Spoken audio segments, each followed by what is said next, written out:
কৃষক বন্ধু প্রকল্পে কিভাবে আপনি 2025 সালে আবেদন করতে পারবেন এবং কারা আবেদনের যোগ্য তা সেই সম্পর্কে সম্পূর্ণ গাইড। নমস্কার বন্ধুরা, আজকের ভিডিওতে আমরা আলোচনা করব পশ্চিমবঙ্গ সরকারের একটি অত্যন্ত গুরুত্বপূর্ণ এবং জনপ্রিয় স্কিম কৃষক বন্ধু প্রকল্প নিয়ে।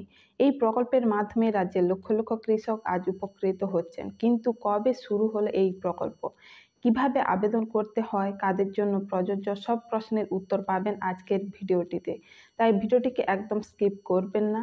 কৃষক বন্ধু প্রকল্প শুরু হয়েছিল 2019 সালের 1 জানুয়ারিতে। পশ্চিমবঙ্গের মুখ্যমন্ত্রী মমতা বন্দ্যোপাধ্যায়ের উদ্যোগে এই প্রকল্পটি চালু হয়। উদ্দেশ্য ছিল রাজ্যের ক্ষুদ্র ও প্রান্তিক কৃষকদের আর্থিক সহায়তা দেওয়া, যাতে তারা চাষাবাদ চালিয়ে যেতে পারে এবং কৃষি জীবনে উৎসাহ পান। এই প্রকল্পে আর্থিক সুবিধার ক্ষেত্রে কৃষকদের বছরে 2টি কিস্তিতে টাকা দেওয়া হয়, খরিফ ও রবি মৌসুমে। একজন কৃষক বছরে 6,000 টাকা পর্যন্ত সহায়তা পান, কিন্তু বর্তমানে তারা পান 4,000 টাকা করে। 4,000 টাকা থেকে নির্দিষ্ট অনুযায়ী টাকা রয়েছে এবং শর্ত অনুযায়ী চাষের জমির পরিমাণ অনুযায়ী ভাতা নির্ধারণ হয়। কৃষক মারা গেলে তার পরিবার পায় প্রায় 2 লক্ষ টাকা পর্যন্ত। কে এই প্রকল্পের জন্য যোগ্য? যে কোনো ক্ষুদ্র, প্রান্তিক বা বাস্তবিক কৃষক। বয়স হতে হবে 18 বছরের উপরে, জমি থাকতে হবে নিজের নামে বা অংশীদার হিসেবে, রাজ্যের বাসিন্দা হতে হবে এবং কৃষিজ পেশায় যুক্ত থাকতে হবে। কিন্তু এই কৃষক প্রকল্পে আবেদনের জন্য কি ডকুমেন্টস লাগবে আধার কার্ড, ভোটার কার্ড, জমির খতিয়ান, ব্যাংকের পাসবই, পাসপোর্ট সাইজ ছবি ও মোবাইল নাম্বার। আপনি কিভাবে আবেদন করতে পারবেন? আপনি অফলাইন এবং অনলাইন দুইভাবেই আবেদন করতে পারবেন। আপনি যদি অফলাইনে আবেদন করেন, গ্রাম পঞ্চায়েত, ব্লক অফিস, কৃষি দপ্তর অফিসে গিয়ে ফর্ম পূরণ করতে হয়।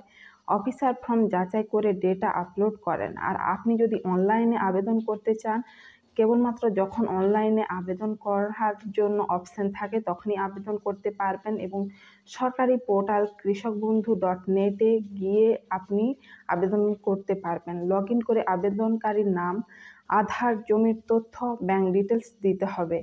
একবার আবেদন হয়ে গেলে রেজিস্ট্রেশন নম্বর পাওয়া যায়, যা ভবিষ্যতের জন্য আপনাকে রাখতে হবে, ভবিষ্যতের জন্য সংরক্ষণ করে রাখতে হবে। এরপর কিভাবে আপনি স্ট্যাটাস চেক করবেন? কৃষক বন্ধু অফিসিয়াল পোর্টালে যান, কৃষকবন্ধু.net, চেক বেনিফিশিয়ারি স্ট্যাটাস বা অ্যাপ্লিকেশন স্ট্যাটাস অপশানে ক্লিক করুন। মোবাইল নাম্বার, আধার, ভোটার আইডি দিয়ে সার্চ করুন। টাকা কবে ঢুকছে বা ঢুকবে তার আপডেট দেখতে পাবেন। আপনি এর ফর্ম সংশোধন ও পুনরায় এটিকে আপডেট করতে পারবেন। প্রতি বছর তথ্য আপডেট করা বাধ্যতামূলক। যদি কৃষকের জমির তথ্য, ব্যাংক অ্যাকাউন্ট বা মোবাইল নম্বর বদলায়, অফিসে গিয়ে বা অনলাইনে সংশোধন করতে হবে। মৃত কৃষকের পরিবারের সদস্যরা অফিসে গিয়ে মৃত্যুর প্রমাণ দিয়ে বেনিফিট নিতে পারেন। বন্ধুরা, কৃষক বন্ধু প্রকল্প নিঃসন্দেহে কৃষকদের জন্য একটি বড় সুযোগ। সরকার যদি এই স্কিম সঠিকভাবে পরিচালনা করে, তাহলে আমাদের কৃষকদের ভবিষ্যৎ আরও সুরক্ষিত হতে পারে। আপনি বা আপনার পরিবারের কেউ যদি কৃষিজীবী হন, তাহলে নিশ্চয়ই এই স্কিমে নাম নথিভুক্ত করান। ভিডিওটি ভালো লাগলে লাইক করুন, শেয়ার করুন এবং চ্যানেলটিকে সাবস্ক্রাইব করতে ভুলবেন না।